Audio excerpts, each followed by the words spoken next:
రీసెంట్గా ఉమ్మడి నల్లగొండ జిల్లా సభలో మాట్లాడుతూ రేవంత్ రెడ్డి కేసీఆర్ను నిలబడినా కలబడినా దించినా ఇలా నేను ఈ చైర్ మీద కూర్చున్నా అని చెప్పి మాట దీన్ని ఎట్లా చూస్తారు? రేవంత్ రెడ్డి అనే ఒక అర్భకుడు ఎంత పేలినా ఎంత తూలినా వాస్తవాలు వాస్తవాలుగానే ఉంటాయి. నువ్వు ఇచ్చిన 420 దొంగ హామీలు, తులం బంగారం ఇస్తాను ఒకళ్ళకని ఇచ్చినవా?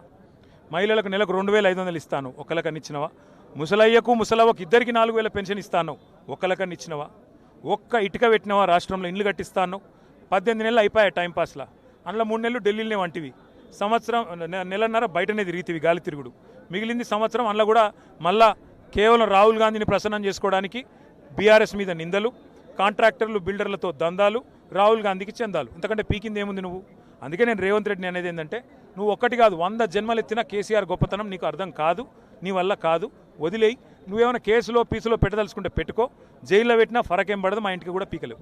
మీరేమో హామీలు అమలు చేయాలని మీరు అంటున్నారు, వాళ్ళేమో బీఆర్ఎస్ వాళ్ళు ఇన్ని లక్షల కోట్ల అప్పులు చేసి అందుకనే మేము హామీలు అమలు చేయలేకపోతున్నాం వాళ్ళు అంటున్నారు. ముఖం బాగా లేక వెనకటికి కూడా అద్దం బల కొట్టినట్టు.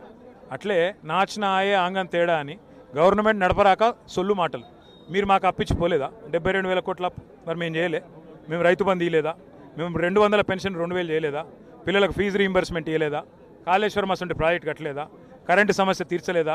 1000 గురుకుల పాఠశాలలు పెట్టలేదా? ఒకటా రెండా చేసిన పనులు. కాబట్టి తెలివి లేక నడప చాతగాక మాట్లాడే మాటలు తప్ప ఇంకోటి కాదు. ఈ ఫోన్ ట్యాపింగ్ కానీ లేకపోతే మీ మీద ఇచ్చినటువంటి నోటీసులు కానీ కాళేశ్వరం కమిషన్ వీటన్నిటిని ఎట్లా చూస్తారు మీరు? ఎట్లా చూసేది ఏం లేదు.